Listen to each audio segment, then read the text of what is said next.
Do you even know who the fuck I am? Do ya? Alright.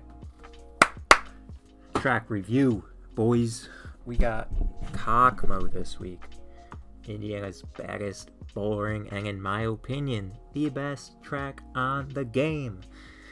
Not in sprint cars, but when you combine everything, modifieds, late models, midgets, wingless, doesn't matter. It's a good track, it's a fun track, it's a racy track. Keyword racy track.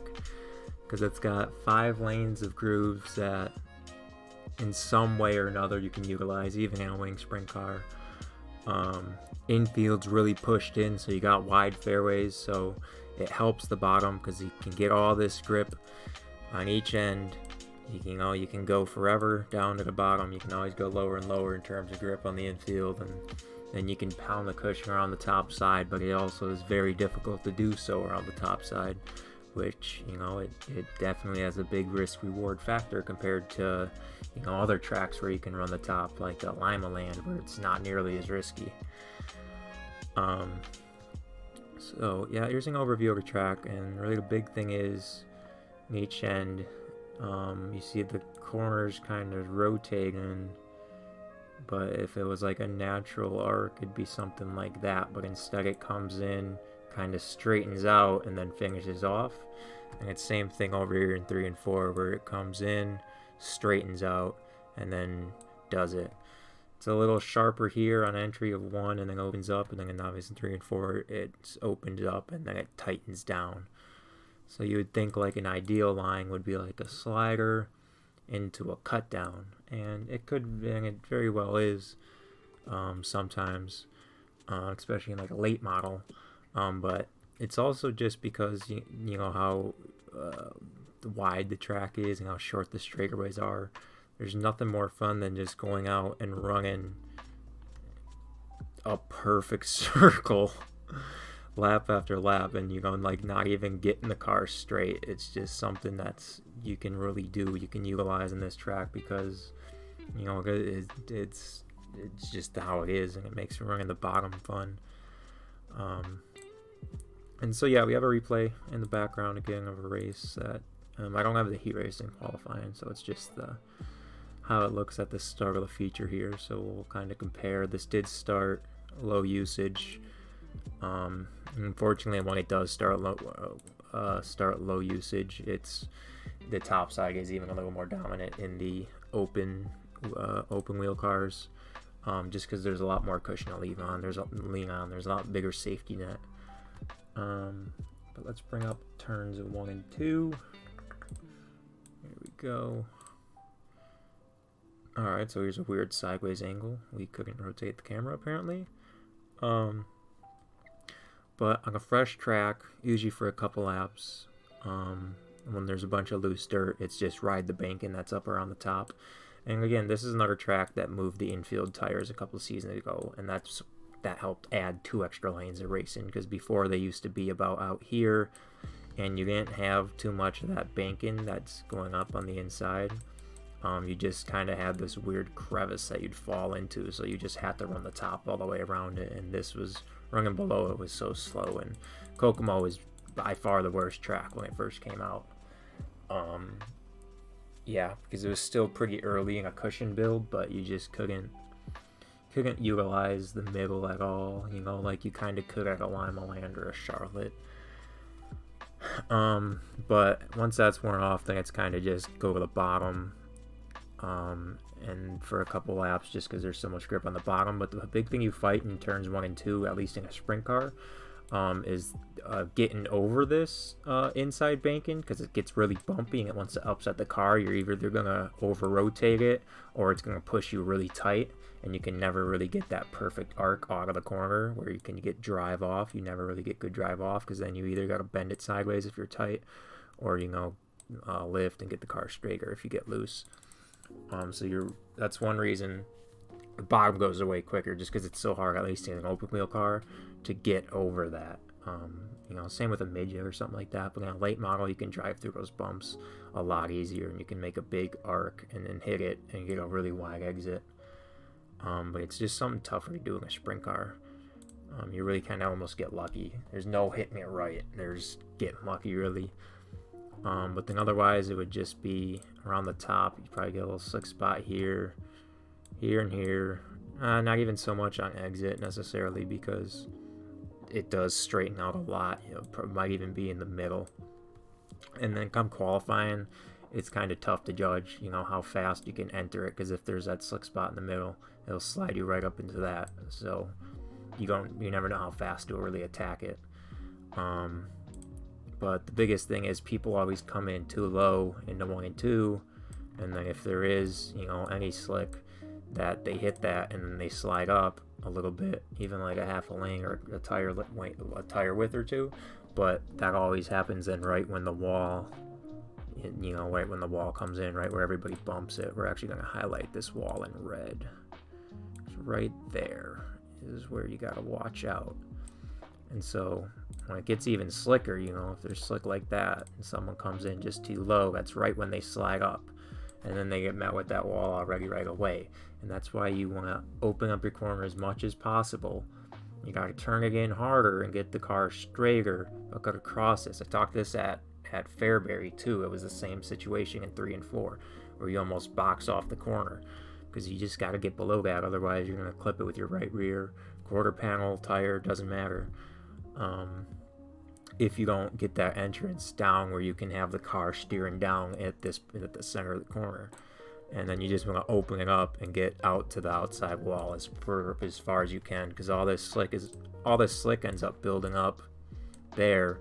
And if you just stay in it, you're not going to get any drive out of it. You got to get your right rear out and get above it. And that's how you really make speed on 1 and 2. So come a heat race or something, it's still kind of usually like that. But in 3 and 4, it's might look like that, where top's still fast, but bottom can be utilized. Like I said, if you hit it right, usually the bottom is smoothed out a little bit more from people pacing on it or whatever reason. It's a little easier to get over those bumps, but you need a lot of gear in it to get off the bottom, and you almost got to hit it perfect, because otherwise, like I said, this back straightaway is just so fast, because it opens up and then opens up into 3 and 4. So it's almost twice as long as the front straightaway in terms of speed. And yeah, that's what makes it hard for the bottom to have pace early on in a sprint car. We'll just go to 3 and 4 to show. That's Knox. 3 and 4 real quick to show the difference. It's the same thing. You'll probably get a little bit of slick up here, and that's also what hurts the bottom on the other end. We'll go back to our overhead actually real quick, just to point this out, because even if you do hook bottom with this back straightaway, sometimes the straightaways are the first place to get slick. So if it's too slick here on entry of 1 and you want to run the bottom by arcing it in, you got to fight with that slick already right there. And then if you arc it in perfect and come up, then you're coming up, and then you have to make a wider turn because you're coming up instead of being here and kind of turning down the track. It just hurts your angle a little bit. So if that slick's there, then you can't make that corner as wide. You can't, and you can obviously spin your tires and over rotate the car, but you can't open up that entrance and get a big cut down. That would be ideal. In a late model, you can really get in the corner later and then cut it down. You can still do it too early on in the race for sprints, but you got to be a lot more mindful of, you have to do it earlier in the corner, and you also have to be more mindful because there's that more power and you're going to spin those rear tires. We're in a late model, you don't have to worry about it as much. You still got to worry about over rotating, but not as much. Those can just straighten up and go, where a sprint car you really got to slow down and let sit in order to run that ideal cut down. But yeah, I was just saying, if that slick spot starts in 3 and 4, that's another thing that hurts the bottom, because you can't open it up ideally right away and make the circle I was talking about. Yeah, anywho. So yeah, gear slick on entrance, and then yeah, even you can't really run a top bottom too, because sometimes you can on a clean track, you can if it starts clean, but when it's low usage, it's generally still going to be rip the top all the way around, just because there's a little more cushion.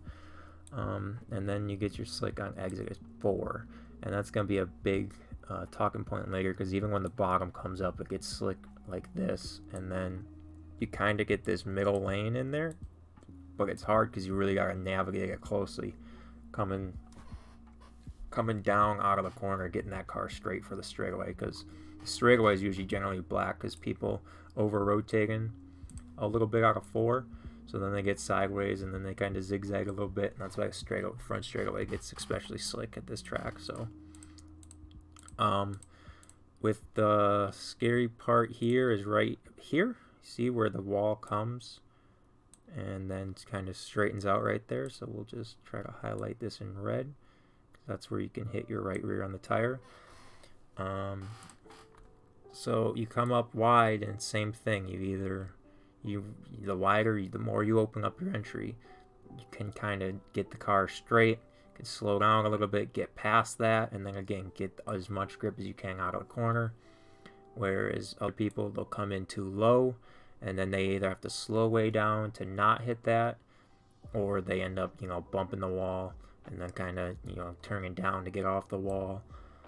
And that's where their problem is, that they just don't open up. I'm guarantee that's probably all the people who say they can't run the top at places, it's 75% of it is because they're not committing to the top. They're not opening up their entry where they need to be, and it just makes the whole corner as a whole.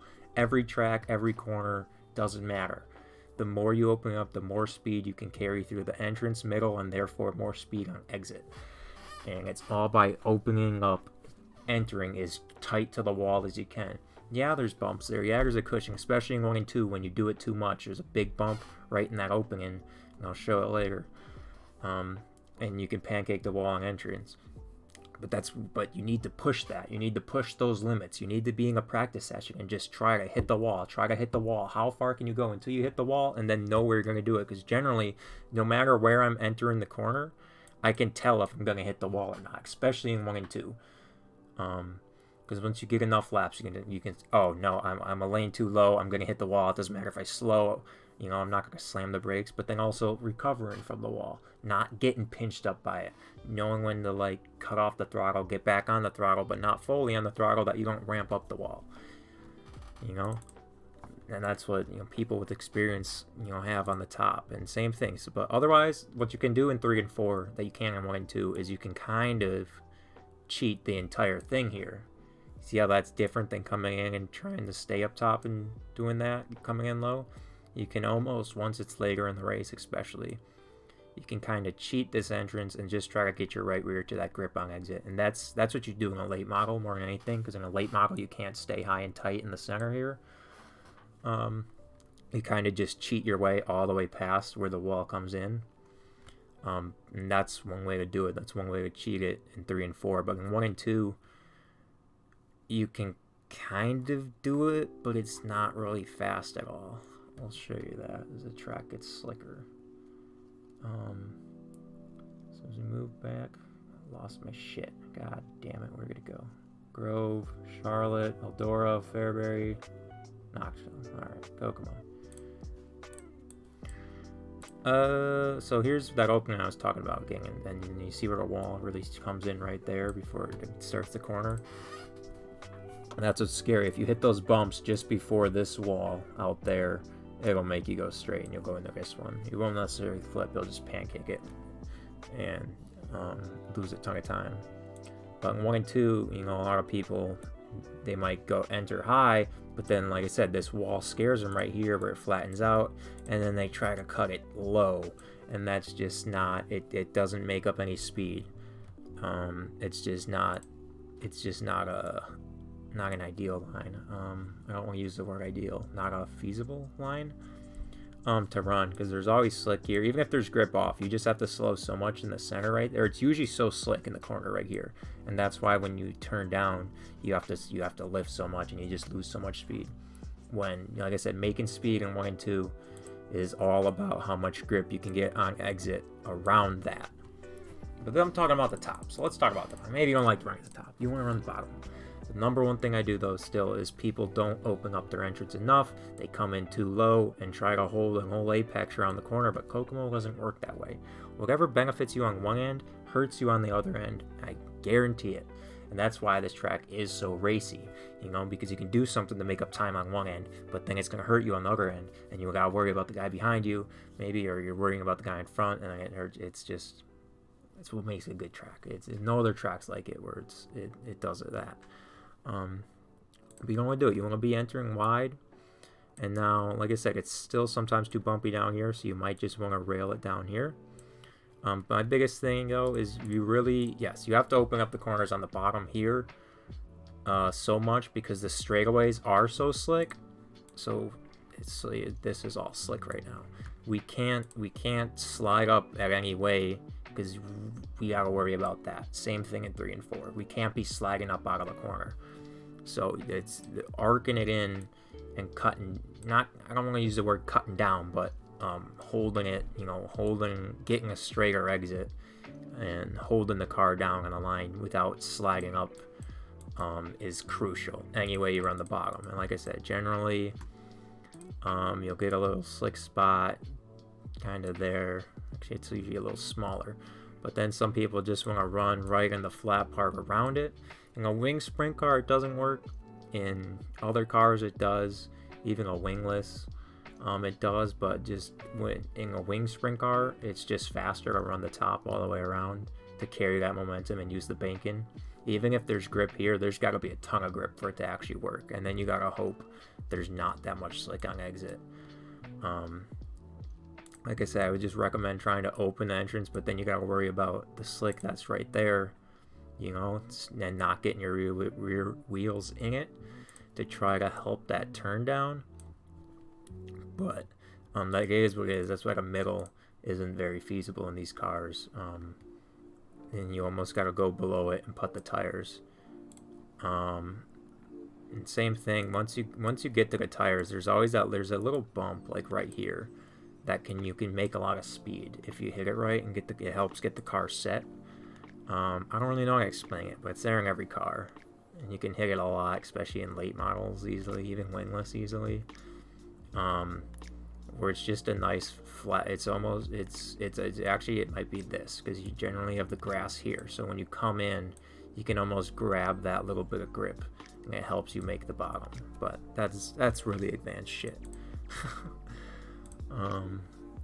But yeah, you just arc it in, and at least me, sometimes when you get back on the gas, you're going to push tight, you're going to go way off the racetrack, so just be wary about what's behind you coming down, because you can't really keep it pinned to the inside grass in a sprint car. The track has to be really, really slow for that to happen. But yeah, you're really fighting the car. You're usually fighting the car tight going up the track, and we'll just bring in the overhead again. And we fighting the car up the track like that. Then you're generally turning left, but what you don't want to do is straighten the car out too much, because then it ends up kicking back and you end up almost getting in that opening. And that's what's really scary, opening your bottom up of 1 and 2 to enter high in 3 and 4. I'm always really, really scared because you never know. You're always kind of waiting for that car to kick to the right, because you're so tight coming out of it. 3 and 4 is a little different. You know, you're not going to pull a wheel stand or anything because it's a tighter corner. You're already coming out slower, so you're getting on the gas later. Whereas in 1 and 2, you're probably getting on the gas here. Where in 3 and 4, it's like here, if that makes sense. This is a lot earlier in the corner. Or say this is like 85%, this is like 70%. That's just one reason. That's one reason. Another reason why the bottom isn't that great in a wing car. But like I said, in a late model, you don't battle that. In a wingless car, you can hold the bottom all the way around. It's just not exactly ideal for a wing sprint car. So we'll look at let's go to our race here. So this is lap 0. Like I said, you see where you got a lot of loose dirt right in the middle. So some people ran that bottom, no slick spots yet. Top is slick in the center of 1 and 2. Really slick front straightaway, you see this. Not very slick out of 2, but slick into 3. And then again, this was a low usage track, so a clean one wouldn't necessarily be like that. There'd be a lot more laps on the bottom, and the top wouldn't be as fast if the track's very clean. Again, 3 and 4, loose dirt from people running the bottom, maybe a slick spot right there developing. But yeah, so if we cut ahead a couple laps. Alright, so now we see that loose dirt, those marbles are kind of going away, and you never really run on them in this track. That's kind of just letting you know where you're pushing up the bottom, because no slick spot really formed yet. Was this lap 6 only? Let's skip ahead to 9. Alright. So, now you see a slick spot right there. That doesn't look like marbles from here. But you see a lot more marbles got pushed to the top, so it's tougher to see. But you always have the wall to judge you where you want to run above the slick. Lots slicker all throughout 1 and 2 and on exit there. And then a lot of marbles out at 3 and 4. So it's like people started running this middle up top, and this again in 3 and 4. What's different from 1 and 2? It's a lot wider, where that flat part's a lot more usable. I'll get back into that too, but people might have been running cut down. A cut down in 3 and 4 almost looks like it'd be good right now. This is let's go to lap 15, and then we'll go on in car. Just not all right. So now we have no marbles on the track. You see a slick spot definitely came in 3 and 4, and almost along the whole back straightaway too. Those people running the bottom that would come in, and then of course it's a little slicker on exit because they were driving in the corner and then making most of the turn right there, which is how that shape is. A little bit of slick out of 2 on the bottom. Top's just a whole lot slicker all the way around. You still see all this grip right here, all this grip right above that slick where you want that right rear tire on that straightaway. It's like the straightaway is technically from about here to about here, as compared to the front one is really here to there. So it's almost twice as long in terms of, when you're actually making speed going straight. So let's just go on our cockpit view. So here we're entering the top once again. I think this was all just off a restart. Yes, it was. Okay. So we're coming from the bottom. Let's go to lap 17. So here we're entering it from the top. You see, get the car turned in. Straighten the car out. You see how the car we turn in, and now the car is going to straighten out just like the corner does, and then you're fighting it. You're trying to keep it up as high as you can. 3 and 4, same thing. Get high, get high, get high. There he bumped it a little bit. There I was lower from it. I wonder what this looks like in far chase.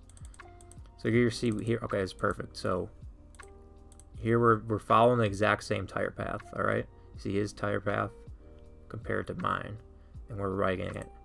But then we rotated the car a little bit more in center. He was just up perfect along the wall. Like I said, he had a little tap, but I don't know if that slowed him down at all. And where mine just drifted off it, but he was able to get, because he was a little wider, he was able to get a groove worth more of grip on exit. You see that? Where my tire is,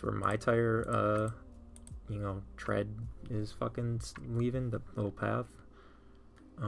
Compared to his, so he's able to get a tire grip more width, and that's overall, I don't know like in times what that makes, but that's how you make speed. You want to get the max. Here I'm a little higher right here in the center in 1 and 2, and I was able to did I nick the wall? Maybe I bumped the wall a little bit, but see how it upset my car because I was just a little higher. See, now I steered down the track a little bit, and his tire width is a whole tire width higher. And that's literally what, on a track like this, when it is one groove in the wing sprint car, that's what it's all about. Is you're just trying to maximize how close you are to the wall in those corner exits, getting the most grip you can, and that's how you make speed running the top. In the end, obviously, not bound the wall. So let's go back to our pit lane view. We'll just skip to lap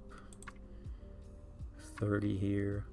So once again, just looks blacker on entry all around. We have more loose dirt again.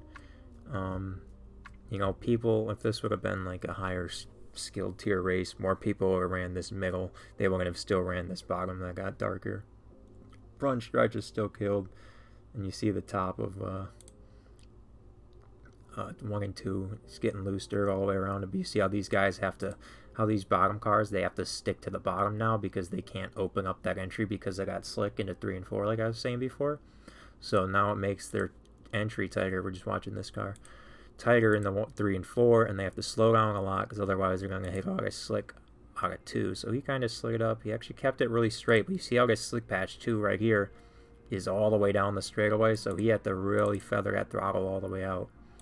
Like I said, there is this middle lane in 3 and 4. It looks good, but once again, in a wing sprint car, you just can't carry that much. It's better. It carries more speed a lane higher with the banking. But when another car in a late model like this would be the juice right here, where you gotta really kind of figure out how to pinch it down off the straightaway, and then get the exit as straight as you can, because like I said, this is just a mess right here out of 4, which it always is. And you see, like I said, here's that middle of 1 and 2, but you see how it's a lot more narrow, and this slick starts picking up right here, and here. And you just can't carry speed through 1 and 2 like you can 3 and 4. 3 and 4 just feels really wide overall as a corner. But yeah, like I said, so you get the slick on the bottom, where actually, no, it's a little bit higher than that. How long are we going in this video? 25 minutes, alright. So we got our slick, god damn it. You get your slick on bottom, you get your slick on top, and then it all melts together on exit and entrance. So that's where it kind of leaves this middle, and this can be a viable line on a clean racetrack. It's more viable, not on, like I said, not on low usage like it was in that race. That's why you can see a lot of people in it. But if it was a clean racetrack, you'd be chasing grip a lot more. And for those people who aren't comfortable with throwing the wall, that would be theirs. And just, yeah, it's just same thing. Don't be going up the racetrack on exit. You can carry so much speed in, so that's what people like to do. But the track closes and narrows up so much on exit that you're just going to end up spinning, and someone who rips the cush is going to gain 3 car lengths on exit on you, because you're going to get too sideways and spin your tires a little bit and over rotate towards the infield. So the middle can come in on a clean track. Just it won't always in every official race, and then you can still try to put those tires, but you gotta try to keep those 2 left sides in the grip as full as you can. If you don't have especially on exit, this slick gets a lot more narrow. If you don't have if you can't get your left sides in grip, bottom's gone. It ain't gonna be worth it. Top's just gonna be faster. At least, like I said, in a wing sprint car. That's 3 and 4. 1 and 2 you can do, I guess, if you don't like banging the wall. If you're just one of those drivers who aren't comfortable, or maybe you're running for safety rating, like I said, you can run the bottom. Like I said, so they have a little slick spot here, like a little one there, and then you have the black slick on top. So where's the grip right now? The grip is, the most grip on the track is bottom of 2 right there. So how do we get there? We can either go below this slick, or like I said, we can kind of come in and try to arc it down and use that for on the straightaway. And that's all you can really do. You can't run a cut down. You can't cheat it and run the slider in 1 and 2.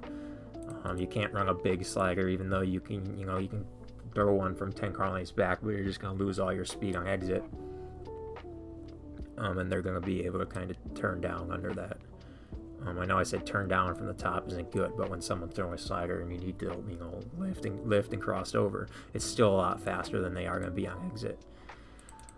But yeah, it's so hard to throw sliders 2 and 3 and 4. I'm not comfortable with it, but what your goal is when you do throw a slider in 1 and 2, someone's generally easily going to cross over, but you want to mess up their entrance into 3 and 4. That's the goal. And if they mess up that next corner, then you can try to make speed there and set up another one where you clear them by a lot more, and then the next lap you're maybe going side by side into 3 and 4 when you throw that slider, instead of them crossing over easily.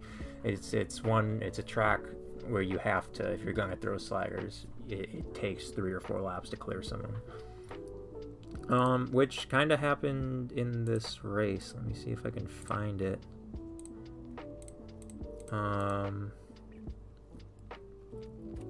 Right now I'm here. I'm the car in second.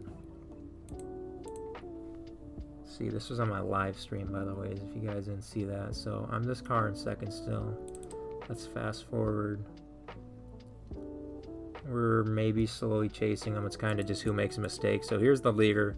He gets in behind a lap car. So we'll go on board now. So he followed the lap carring on the top, and then he had to cut down from it. So we were able to make up a lot of time. So now we saw him like this.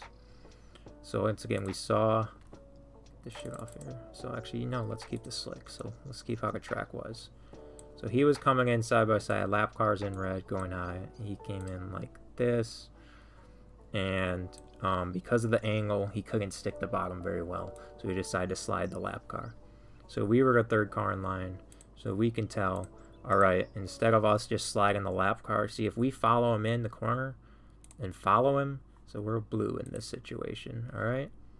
We're not going to make up any speed because we're both going to just lose a ton of speed on exit. And net gain 0 from that lap car.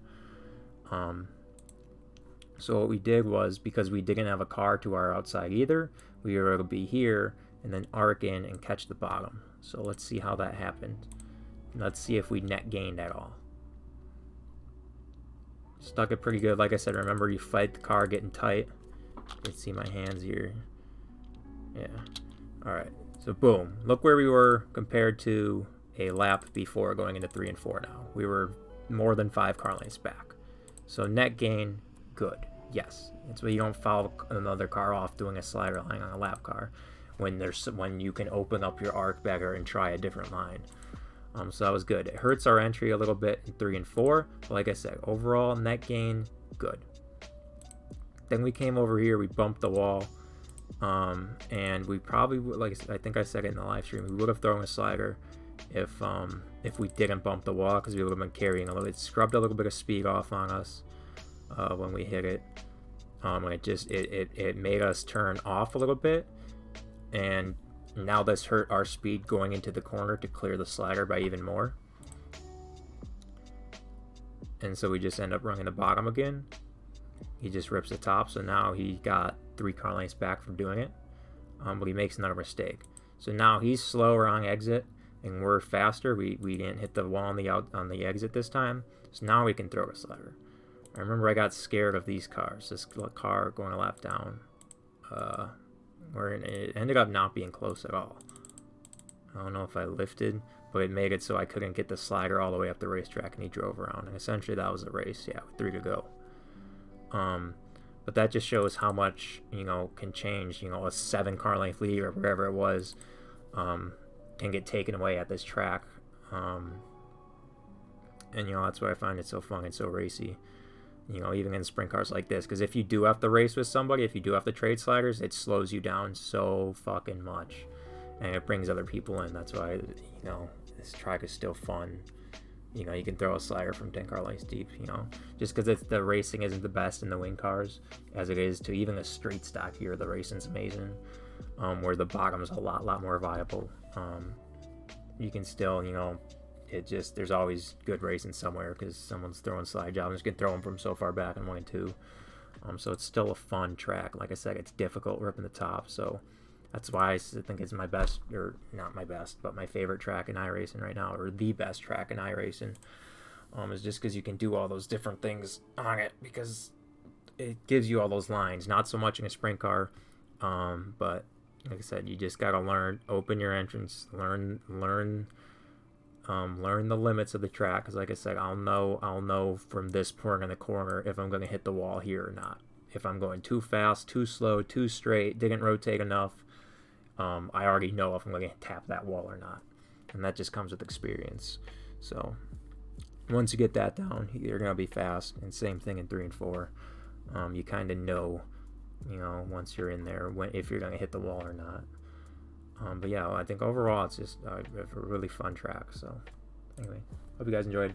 Peace the fuck out.